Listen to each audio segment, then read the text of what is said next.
Hello and welcome back to the Nasty Metal Production channel here at YouTube. And welcome to a collection update, which I haven't done one of these in quite some time. So, without further ado, these, of course, is all stuff, CDs and one record. Have been piling up since October and early November. So, without further ado, let me get into this. These first two CDs I'm actually going to show here were actually given straight to me from my brother. So, I guess site VCLT. So, with that, I'll show these. This first one, I have talked about this band before. Definitely back in October 2017, which was basically 2 years ago. That, of course, is Cropsy Maniac with their newest 2019 EP titled Carnage. Now, like, again, I've talked about these guys, or at least mentioned them. This is the first thing I actually own from them, but I have mentioned them due to my brother turning me on to these guys anyways. But, again, it was a part of the bands that were inspired by, or at least horror movies and so on, or take their name from either a character in one of those kind of films and so on. Because this one, again, Cropsy Maniac, their name is derived from a character named Cropsy, which was actually a character in the 1981 slasher film, The Burning. So, as again, what you expect with these kind of bands, though, especially from the artwork and the logo and stuff, again, these guys are definitely more of a death metal, gore grind, grindcore kind of band. So, it's expected also with the fact that it's not a very long release, or at least like what? So again, it's like very short, like what, eight songs. Most of the songs, of course, are names are pretty much inspired by the horror movies. The only one I probably have seen of some of the titles that is inspired by is track number 7, titled Rabid, which of course is inspired by the 1978 David Cronenberg movie of the same name. So, yeah, just a solid EP. Will definitely probably make my year-end list of 2019. So, Carnage from Cropsy Maniac. Next up here is another band that actually takes some quite inspiration, especially being inspired by everyone's favorite Austrian action hero, as of course is Arnold Corpse, who of course takes their inspiration from, of course, Arnold Schwarzenegger and the many various action movies from him. But this one, and of course I'm very familiar with these guys for a long time when I first got into these guys. Well, these guys kind of build themselves out of Austria, but of course finding out they're actually based out of San Francisco. Anyways, that's just a little fact, Ted Boy tidbit. Of course, their sound, these guys get kind of, again, they're kind of a little bit considered a punk rock band. Of course, that is. They pretty much are, they're tagged as a punk rock band. But on here, I almost say I hear a lot more heavy metal influences on here, especially given the fact of the themes on here, since, again, inspired by mostly of his action movies. But here they're more taken on, or at least songs inspired by his sword and sorcery films, being, of course, Conan the Barbarian, Conan the Destroyer, his part in the movie Red Sonja, and, of course, even throwing a little bit of a, alright, I'm kind of losing a bit, throwing a little reference to, of course, his very first movie, Hercules in New York.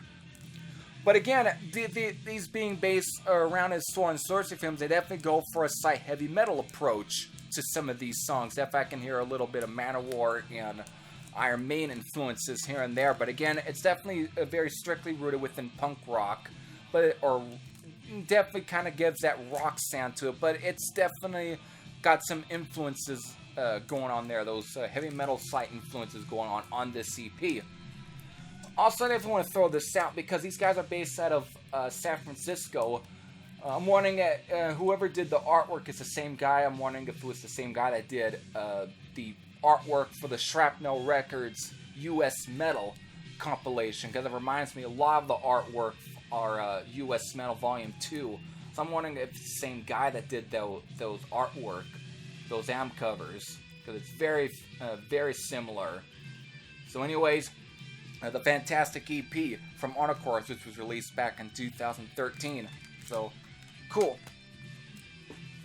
Alright, next up, this CD, of course, I actually purchased from a concert because of, before going in this video, I think I've mentioned many times that the reason I was going on the Fresno was because I was seeing DRI at the Fulton 55. Well, at the concert, at the DRI concert, I picked up Dealing With It, which was their very first full-length album.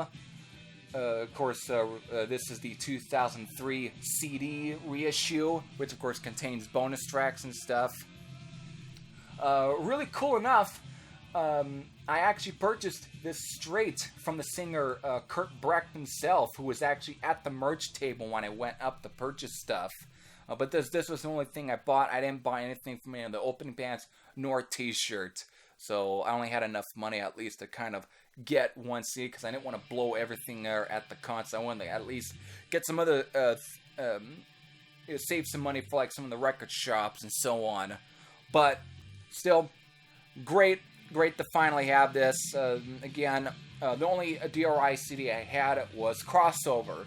So finally get the one before it. Just a great album. Definitely a transition from their more hardcore punk style from their, again, that was on their, that was displayed on their demos and stuff.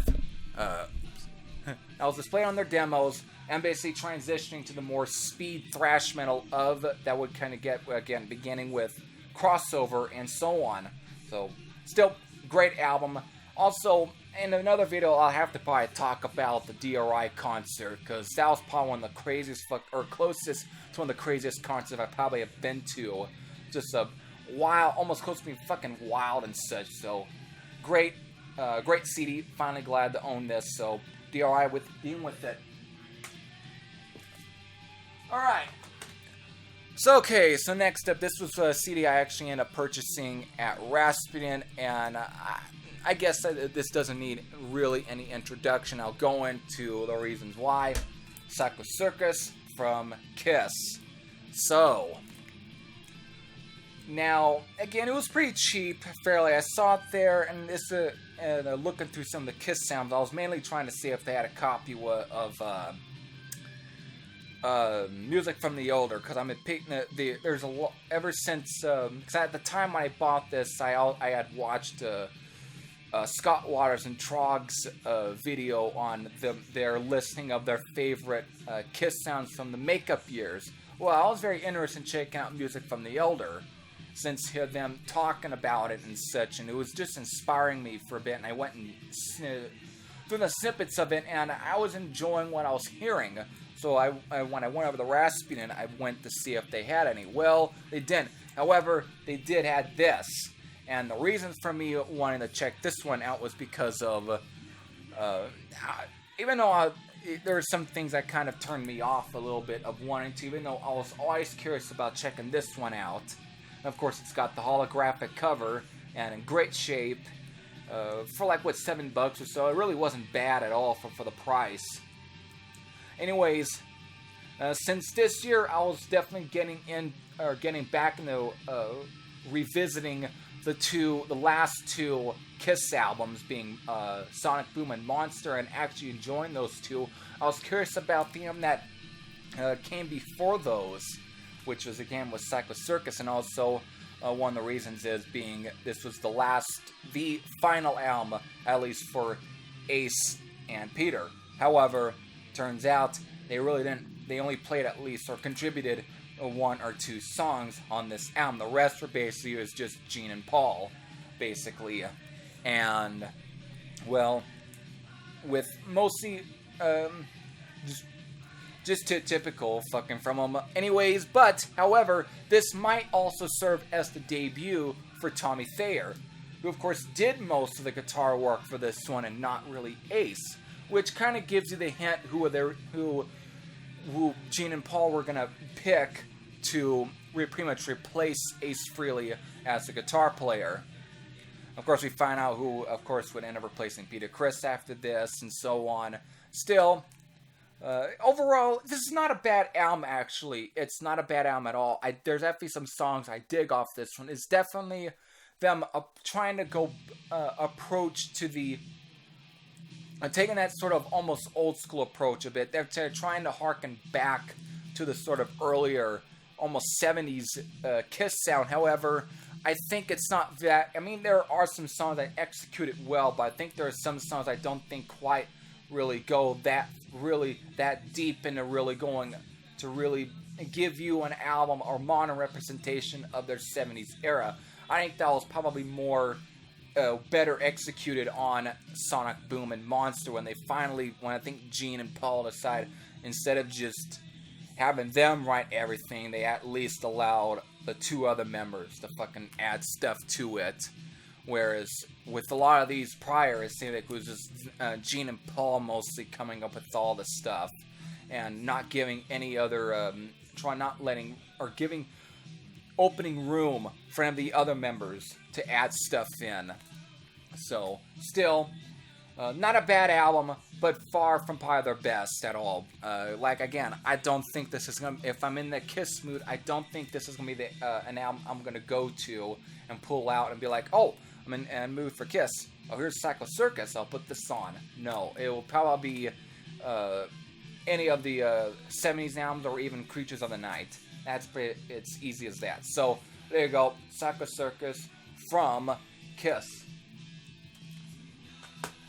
Alright, now how about something a little more on the positive side? I want something that really surprised me on very many levels. This was actually purchased from Walmart. They had this, I mean, every time I went to this Walmart down in Fresno, this was always there, and I was always curious, but at the same time, because of the band, and, I mean, I don't mind some of their stuff, but the thing is, I was very skeptical on how, because I've heard very many good things about their later stuff, especially this one album. I've heard some good things about this, but I didn't know whether or not if it was going to be as good as everyone said it is. Well, lo and behold, I think they were kind of right. At least for some of those, were pretty right. And of course, this is Fallen from Stryper. Now, again, my introduction to Stryper was actually many years ago when I was definitely a kid. I mean, I was watching VH1 Classics. They had, I forgot what little program they had or a little show, but they went in, again, going into some of these various stories about how these guys, for their concerts, mostly them throwing the fucking Bibles into the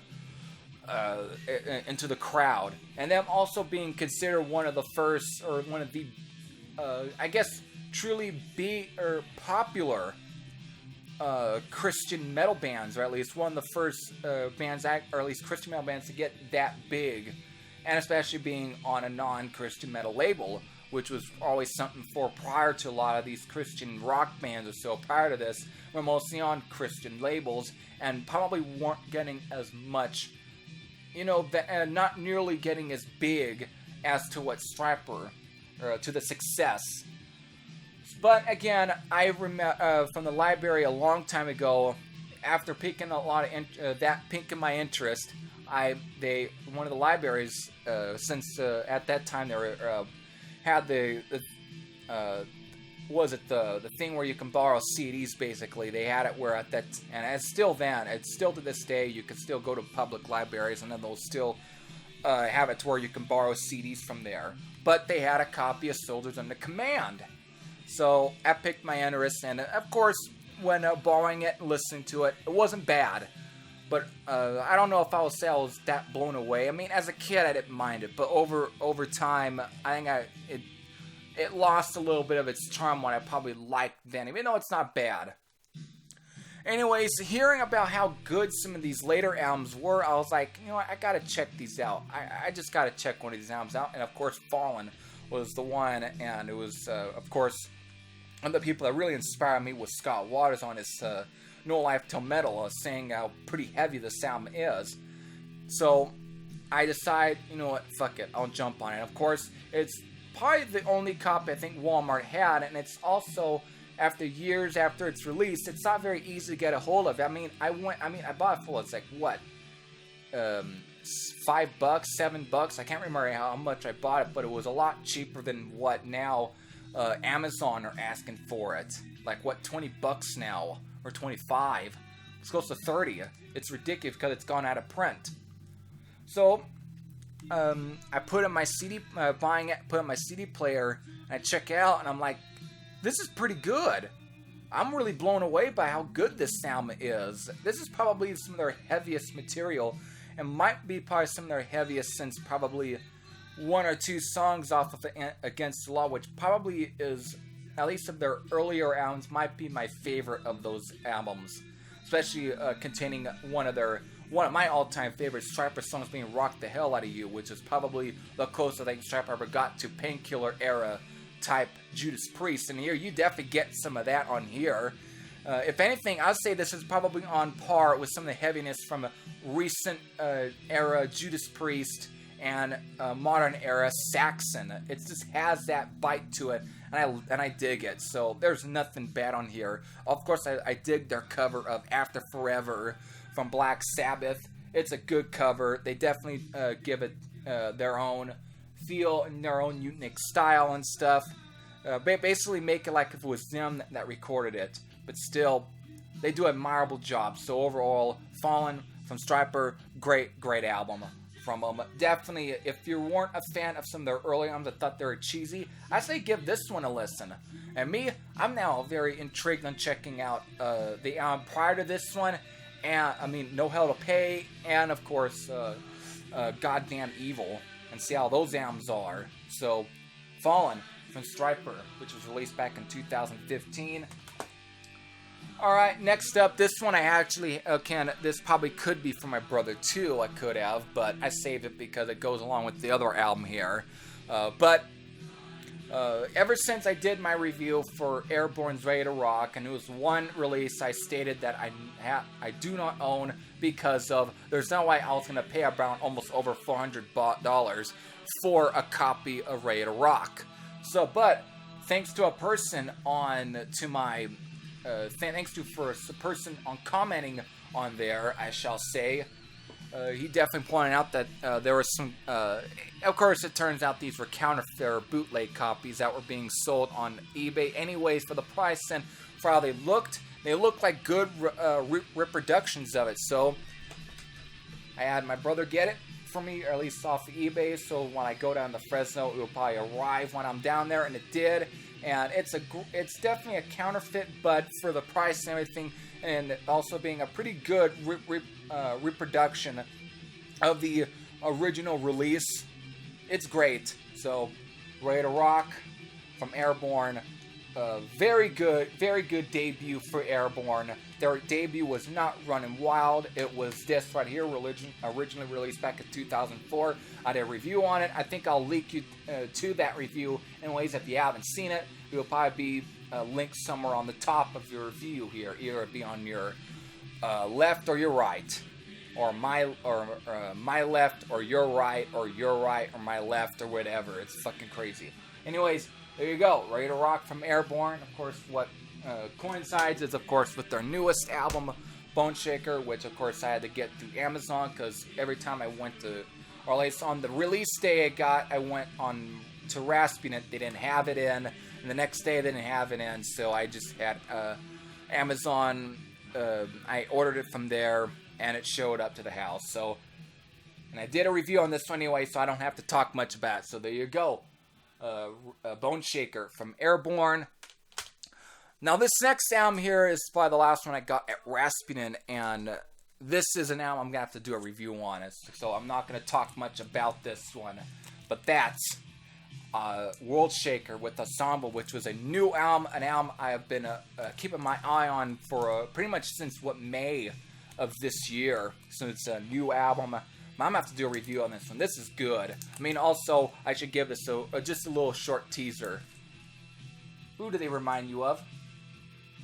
Yes, if you haven't already, or you've just already thought of, yes, they remind you a lot of Motorhead. And they look like Motorhead, and of course, in many ways, they sound like Motorhead. They're, of course, from England anyways, so they're British. So, great stuff. Great album. I'm going to have to definitely do a review on this one and do a more depth review of this. So, World Shaker with Ensemble, which was released this year through Heavy Psych Sounds. Alright, so finally, let me get to the last CD here before I show the record, and I'm already getting to 20 minutes. Anyways, we kind of wrap this up. This was something I bought here at Walmart here in town. This was when I got back from Fresno. Normally, I don't always get these, but I do own the AC/DC one of this. This, of course, is the Many Faces of Iron Maiden. A journey through the world of Iron Maiden, which is basically, if you are not familiar, it's basically an odds and sods kind of 3-disc theme where you basically get some stuff that's either has ties to Iron Maiden or either covers, or let's say like tribute stuff or stuff that was taken from tribute discs. However, what really made me want to get this one was disc 3, which was titled The Scene, the New Wave of British Heavy Metal, which is basically compiles of stuff from mostly the new wave of British heavy metal bands, but what it contains is mostly bands from the Heavy Metal Records label. So you get stuff from like Hounds of Hell from Split Beaver, Backstreet Woman from Jaguar, Buried Alive from Corpse, which is taken off the Against All Odds album, All Right Now from the Handsome Beasts, Battle Torn Heroes from Buffalo, which is a fucking great track also, Firebird from Twisted Ace, Ambition from Dragster, even though it's not on here. Instead, what is in place of Ambitions from Dragster is the Metal from Mother's version of Captured City from Praying Mantis, which is, I would say, is a decent inclusion, even though I probably would have preferred Ambitions from Dragster, because of, I think it's a little bit more, but who knows. I think it's very cheap to get the actual 7-inch. Of course, number 9 is Calling for You from Version Risk, Music from Witchfinder General, and Rock Lives On from Shiva, which of course was a 7-inch only track because it wasn't on the full length. Of course, Cult Metal Classics did do a reissue of that Shiva album and added that as a bonus track along with the A side of that 7-inch. So, of course, and sandwiched in between these 10 tracks is 2 songs from Saxon off the Inner Sanctum album. So, really, it's a very cool new wave of British heavy metal comp, and the fact that I got it from Walmart, of all places, just shows how was cool enough. It shows how fucking popular those new wave of British heavy metal bands are. They already broke mainstream. So, very cool. Great, and the 2 discs are not bad too, but it's that 3rd disc that's like the cream of the crop when it comes to this disc. Alright, so we're getting into 22 minutes. It's a little over 4 posts, so I'll show the very last thing here, which is the record. As we're getting dinner from a pizza place, I was right next to this record store, which is Firebird Records, or was it Freebird Records, actually. It's titled, or called. I went in there just to see what they had, and I finally came across this, and again, this finally completes the Axe records for me. This is their very first album. Again, the same Axe that released Nemesis and Offering, and of course I got the second album, Living on the Edge. So finally, down in Fresno, found the very first album, which is self-titled.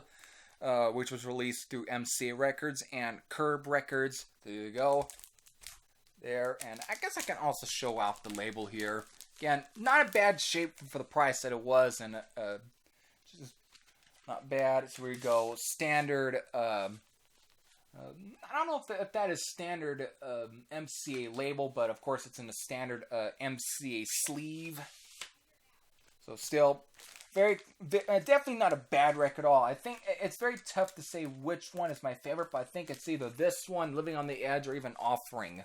Nemesis is probably, I'll have to probably do a video on these first 4 Axe sounds, or I may have to do some, but anyway, still very, very glad to finally get the very first Axe sounds that pretty much completes the first 4 Axe sounds on record. So with that, I hope you all enjoyed. So until then, and I'll be doing some more review. I'll get back and do that stuff. So until then, I hope you all enjoyed. This is Heavy Thrash Shit. Sam out. And I'll see you all later. Take care, everyone.